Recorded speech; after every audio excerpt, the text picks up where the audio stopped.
va pas réagir à ces buts marseillais, puisque évidemment on a fait le débrief déjà de cette rencontre. Si vous l'avez raté, vous êtes arrivé en cours de route, évidemment, le replay, évidemment, vous connaissez ça, réalisez ça, puis ensuite à partir de minuit et demi, ça repart. Et évidemment, les images à présent du succès, puisqu'il y a eu un match cet après-midi, David Ayello, oui, du Paris Saint-Germain contre Bordeaux.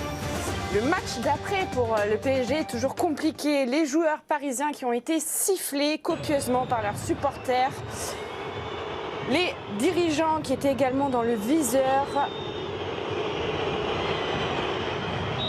Mais ça n'a pas empêché Kylian Mbappé, seul joueur qui n'a pas été sifflé, à ouvrir le score final 3-0. Petit réconfort pour les Parisiens. Absolument, mais pas sûr que ça suffise aux supporters parisiens. Le PSG sifflé, vous le voyez dans la rivière, c'est le thème du moment. Neymar et Messi, donc ciblés par les sifflets. Est-ce légitime et David. Non, il a dit non, mais oui. Non. Ah non, non, c'est bon. C'est bon. Et, au pire, vous ne direz pas ce que vous pensez. Est-ce qu'on peut faire un duel, Thibaut? Oui. Je dis toujours faire ce un que duel. je pense. Exactement, Ludovic contre Raymond. Et ben voilà, bim, parfait. Jingle. Ça devait déjà être le cas à la base. Ah bon? Si ça devait être le cas, j'étais pas au courant. C'est bien la preuve qu'avant même que l'émission débute, j'étais déjà à la ramasse, j'étais pas au courant. On avait tout organisé. Ah oui. C'est l'autogestion. Voilà. C'est l'autogestion. Voilà. Donc, est-ce que c'est légitime les sifflets pour Messi et Neymar? Non, nous dit Raymond Domenech, allez-y. Non, parce que si on siffle une équipe qui vient de perdre, c'est pas que Messi et Neymar qui ont perdu ce match-là, c'est toute l'équipe. Et Kimpembe le dit bien, il dit on a perdu tous ensemble. Quand ils gagnent, quand ils arrivent, Messi et Neymar, ils sont là. Quand ça marche et qu'ils réussissent au match aller, ça marchait, je veux dire, c'est tout le monde. Et pourquoi tout d'un coup, juste pour eux? Et leur passer. Je ferai une petite nuance avec Neymar. Messi, pour moi, c'est une totale injustice. On ne peut pas. Je dis, il arrive, débarque. C'est bon, on ne peut pas. C'est autre chose, c'est un joueur. Oui, c'est autre chose. Vous allez prendre le carton, ça va être autre chose, oui. Ludovic Obrignac. Mais non, mais quand je vais voir un bon film, un blockbuster, je ne vais pas, si je ne suis pas satisfait, critiquer les figurants. Quand je vais au restaurant, quand je vais manger et que je ne suis pas satisfait dans un chef étoilé, je ne vais pas aller fustiger le commis. Forcément, alors c'est injuste ou pas injuste, les supporters sont là, c'est des piliers du club, ils ont le droit aussi de s'exprimer. C'est deux joueurs qui ont les plus gros contrats sur le plan mondial et ils ont failli parce qu'à un partout, on attendait de voir plus de ces deux joueurs-là. Est-ce que oui, c'est plus dur pour Messi que pour Neymar, mais je trouve ça légitime pour les supporters de s'exprimer. Voilà, très bien. Juste le carton jaune. Juste un carton jaune, mais c'est 30 secondes. Oui, c'est 30 secondes, mais après les 30 secondes, on peut recontinuer. Bah non, puisqu'il y a l'arbitrage. Vous rigolez ou quoi? J'ai fait une seconde de plus. Qui va. Les arguments, pourquoi ils n'ont pas sifflé Marquinhos et Donnarumma? Donnarumma n'y était pas. Mais parce que Marquinhos, il est exempt de tout reproche depuis des années. C'est la goutte d'eau qui fait déborder le vase. C'est la goutte d'eau qui fait déborder le vase. C'est une accumulation. Et dans un match comme ça. Et je suis d'accord, Messi, il est au mauvais endroit, au mauvais moment, et c'est un peu dur pour lui. Et c'est plutôt plus. Non mais écoutez, alors là, ça va être très simple. Donc c'est rouge Domenech, évidemment, qui envenime. Agression du présentateur, vous ne me respectez pas. Vous qui vous a demandé de répondre à Raymond Domenech, que vous savez déjà en tort. Rouge pour Ludovic Obrignac. Je vais faire l'émission tout seul, je vais être bien, mais ça va être parfait. Monsieur Bob Tari entre en scène, président, et vous tranchez. Même s'il est en tôle, je vais donner le point. Mais ceux qui sont en tôle. Les deux. Alors même s'ils sont tous les deux en tôle, je vais apporter un peu d'oxygène à Ludovic Obrignac parce que je vais lui donner mon point. C'est tout à fait légitime pour moi. Les supporters font partie, ni plus ni moins, qu'une voix importante dans ce club. Ils expriment leur mécontentement. Ils expriment leur mécontentement sur deux joueurs qui ont été recrutés pour faire passer le Paris Saint-Germain dans une autre dimension. Sur des matchs tout aussi importants. Depuis plusieurs semaines, moi j'entends, oui Messi, oui Neymar, vous allez voir, c'est les matchs de Ligue des Champions, c'est sur les matchs comme ça qu'ils vont répondre présent. Ils n'ont rien répondu du tout. Ils n'ont rien répondu du tout, il faut dire la vérité. Non mais à un moment donné, il faut quand même remettre l'église au milieu du village. Ce match contre le Real de Madrid, ça a été une faillite collective, ça a été une faillite collective, mentale, mais il n'y en a que deux qu'il faut siffler, quoi. À un moment donné, sur ce match-là, on attend plus de ces joueurs que de tripoter le ballon. Ça doit être des leaders. Ils ont gagné des grands titres. Ils savent justement suppléer et montrer un esprit suffisant pour montrer le chemin à d'autres joueurs. Après, ce que j'ai vu aujourd'hui, c'était pas un truc cataclysmique au niveau des sifflets. C'était quelques petits sifflets, quoi. Il n'y a pas de quoi. Ce qui est dommage, je vais vous dire, moi, ce qui m'a désolé, c'est qu'à l'après, au coup de sifflet final, ils ne sont pas restés. Ils sont rentrés. Ils sont rentrés à la fin du match. Ils sont rentrés se changer. Normalement, tu restes, tu applaudis, tu fais le tour, tu tempères. Oui, mais je les ai vus, les joueurs. C'est les plus exemplaires qui sont restés. L'équipe MB, les Marquinhos, les Diallo, ceux-là, ils sont restés. Les autres, Marquinhos, il est gentil. Enfin, moi, les amis dedans, il y a 4 jours, quand même pareil.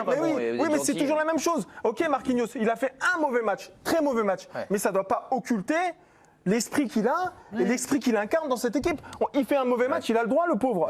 On va pas lui tomber dessus. Par contre, il en a fait un en 5 ans. Sur l'état d'esprit, je suis désolé, quand je vois le match, ok, ils ont gagné, super, parce que Bordeaux, en fait, ils y vont. Mais dans l'esprit, quand ils rentrent au vestiaire, quand le coup de sifflet est là, tu dois rester, tu dois faire un petit peu amende honorable, parce que tu dois montrer quand même l'exemple et tu dois prendre tes responsabilités. Après, je suis pas au Paris Saint-Germain, ils sont rentrés, il y en a qui ont fait le taf, tant mieux.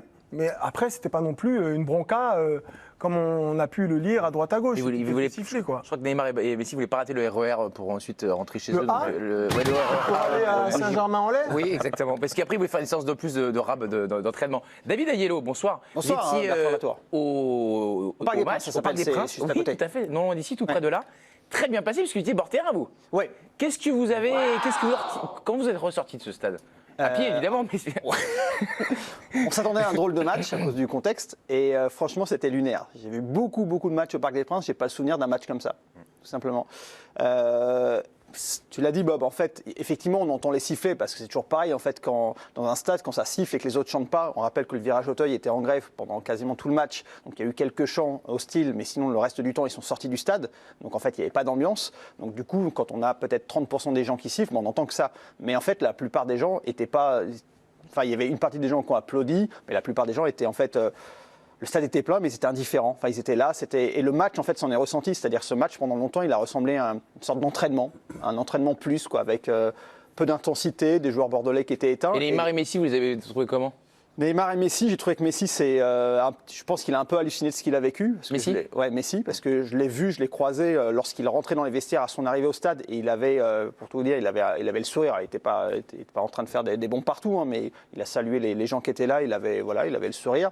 Et au fur et à mesure que le match a commencé, quand il a compris ce qui lui arrivait, je pense qu'il s'est demandé où est-ce qu'il était. C'est-à-dire que Lionel Messi, 7 ballons d'or, se retrouve sifflé. Je pense qu'il n'a pas tellement compris. Moi, là, l'éclaircissement ce que je voulais dire en plus par rapport à ce que tu as dit, Bob, c'est que je pense que Neymar a été sifflé de cette façon, plus que Messi d'ailleurs, parce que c'est pas seulement l'élimination face au Real qui a été sifflée. C'est 5 années d'humiliation. C'est la goutte d'eau. C'est la remontada, c'est Manchester, c'est Real avant, etc. Messi n'était pas là sur ses précédents. Donc je pense qu'il ne s'attendait pas forcément à ça. Et dans ce sens-là, pour lui, je trouve ça injuste. Alors que Neymar, on peut se dire, lui, il est là depuis 5 ans. Et lui n'a pas tout fait non plus depuis 5 ans. On connaît tout ce qu'il y a à dire sur le joueur en dehors des terrains. Et je pense que c'est ça qui a cristallisé l'attention. Mais Neymar, Bertrand, juste un petit truc. Pour Neymar, juste un petit truc. Ouais. Il a été blessé pendant combien de temps? Sur les 50% du temps. Non mais là, sur son problème à la cheville, pendant 2 mois et demi, on l'a pas vu. Vous pensiez vraiment qu'il allait revenir après 2 mois et demi de blessure, comme ça, en demandant à fond de cale? Mais Bob, c'est ce que je te dis, c'est pas que ça. Neymar récolte tous ses excès depuis 3-4 ans. C'est ce qu'il vient de dire. Moi, j'ai 2 points. Messi, je comprends pas, parce qu'en fait, Messi, je pense qu'il ne peut pas. Je pense que Messi n'a pas plus que ça à donner. Messi, il n'est pas non professionnel. Messi, il a l'entraînement, il est assidu, il est machin. Mais je pense qu'il a rien d'autre à donner que ce qu'il donne. C'est-à-dire très peu, mais je ne pense pas qu'il y ait beaucoup plus que ça. Embêtant quand même. Bien sûr. Mais ce que je veux dire, quand quelqu'un ne peut pas plus, vous pouvez le huer tant qu'il est difficile de le voulez. Voilà, exactement.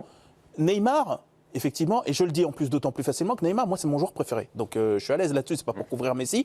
Neymar, c'est un joueur que j'adore, vraiment que j'adore. Et Neymar, le truc, c'est qu'il a abdiqué. Il a abdiqué depuis maintenant 1 an, un peu plus d'1 an, 1 an ou 2. En gros, depuis le Final 8, c'est quelqu'un qui a disparu et qui en a parlé. Ce que je veux dire, c'est que la réponse pour moi, une fois qu'on a dit ça, la réponse de huer tel joueur, elle est à peu près aussi absurde que la construction de ce club. Qui, au lieu de construire un vrai projet, au lieu de construire une vraie identité, au lieu de construire un vrai savoir-faire, construit à coup d'individualité en pensant que ça va vous sauver la mise. Et en fait, c'est que ça, la réponse à chaque fois du PSG. Et donc, de siffler Neymar, Messi, machin, c'est à peu près aussi absurde. Parce qu'effectivement, ce qui s'est passé, ça dépasse largement le cadre de ces deux joueurs-là.